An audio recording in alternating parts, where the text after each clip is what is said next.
So what I want to do is I would like to talk about the connection between leadership, and everyone here I think wants to be a potential leader, and communication skills. It's self-evident now that if you want to be a successful leader, whether that's political leadership or community leadership or business leadership, you've got good communication skills. But what I've noticed is that a lot of people, especially young, ambitious people, especially up in North America, they're not particularly satisfied with just being good communicators. They want that charisma that only certain people have. So I want to talk about charisma. I want to explain what it is and also what it isn't, and how it affects our ability to lead. So let's start with the dictionary definition. Charisma is the compelling attractiveness or charm that can inspire devotion in others. So when you hear that, is there anybody that springs to mind? And if so, what behaviors do they display? I'm sure they'll have a nice, easygoing manner, open body language, nice congruent gestures. They'll probably be very good at maintaining eye contact. They probably have a nice melodic voice, an interesting tone. They're probably very clear and precise. They probably will understand which language to use and which words are important. They'll definitely have a razor-sharp memory, and they'll be very good at networking. You see, I'm describing now someone who you could say is probably compelling and attractive and probably a little bit inspirational. So that's exciting, yes? Sort of. So, the thing is that anybody can learn to be technically charismatic. It's simply a series of learned techniques underlined by a supreme self-confidence. What I've described, however, is technical communication, technical charisma, yes? It doesn't really cut the mustard because it's merely a veneer. Have you ever met someone who, when you meet them at the time, it's really exciting, and then afterwards, you're left feeling a little bit empty? Does that happen? Now, there's a reason for that, which I'll come back to in a second.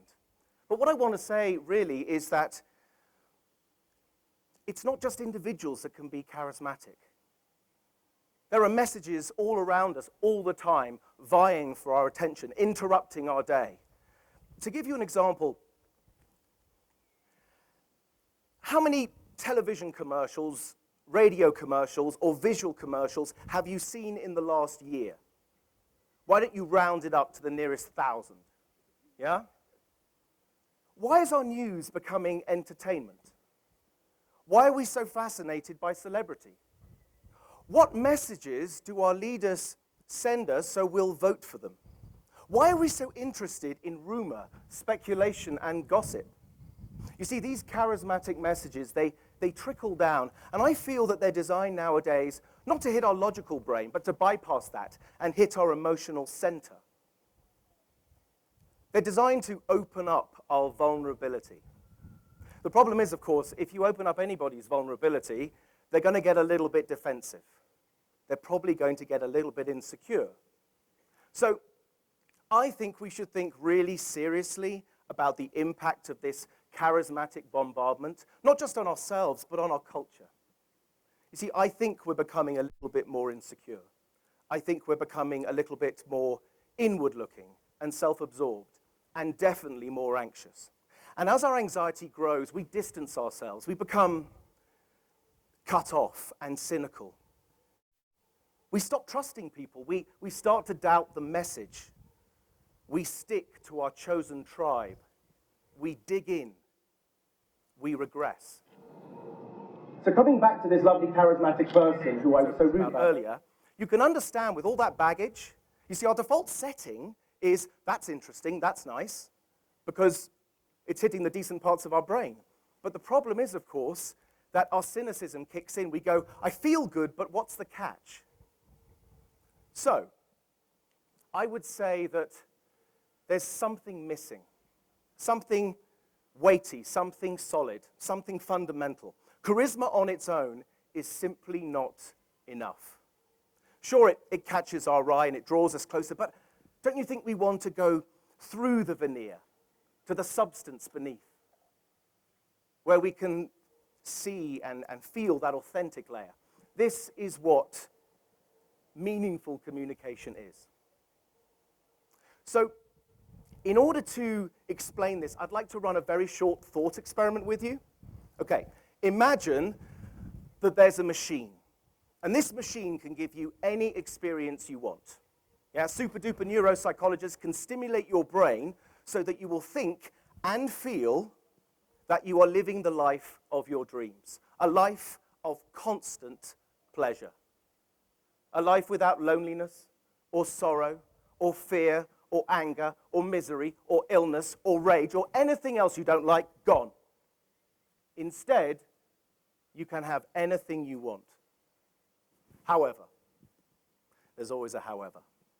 However, in order to live out this life of consistent and never-ending happiness, you have to spend the rest of your days suspended in a life support tank plugged into a machine.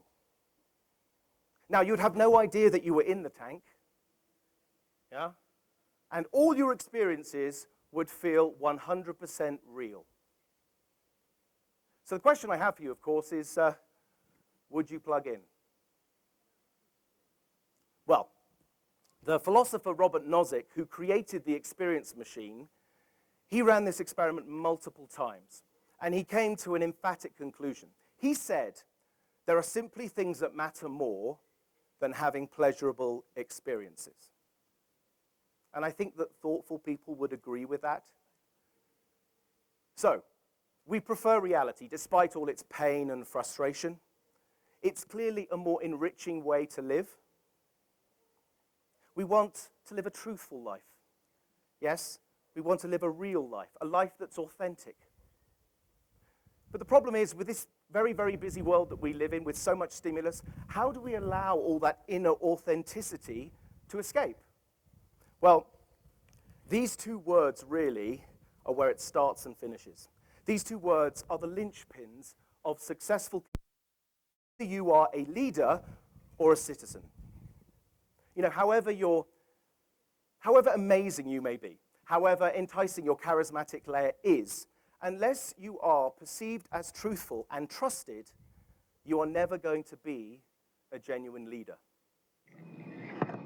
Because truth takes courage. Truth is uncomfortable. It means you're probably going to have to tell people what you stand for and create an honest culture. But that's a good thing. Think of the payoff. By doing that, you will boost your relationships with people. Yes? You will make better decisions. And I think that making decisions really are the crux of what good leadership is all about. But how do you make really difficult decisions? Decisions that affect people's lives. You know, the truth can be really painful. There's the punchline. Always with compassion. But someone said to me once, compassion? I haven't got time for compassion. I'm busy. And herein lies the problem. But I would say that compassion will save you time. Let me explain. Compassion and our natural sense of compassion, I think we're all very compassionate people by nature. If you plug into your environment, if you start noticing the souls around you, you start to naturally empathize. It's simply what us humans do. Oh, unless you're a sociopath, and then it doesn't happen. However, if you're not, and you are aware of everybody around you, and you can see what they're doing, and you can start to understand the challenges that you face, surely you'll make higher quality decisions. And if you make higher quality decisions, you'll save time. Make sense? This attention, this extra engagement will have the dual effect of boosting your understanding and your appeal. This is what leaders do when they connect. This is how leaders build respect. So let's try and put all this together. If you are truthful and compassionate, and you use them as your building blocks for good interpersonal communication, and then you add a sprinkling, and I mean no more than a sprinkling of charisma, then you have a powerful, authentic presence that is unmistakable. So to conclude, whatever type of leader you want to be, whether that's personal leadership or business leadership. It might be a cause, a social network, or even an economy.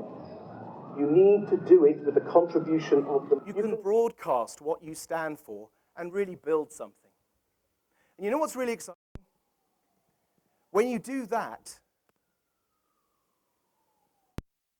other people are far more likely to follow you. This is how you liberate your personality. This is how you become a successful leader.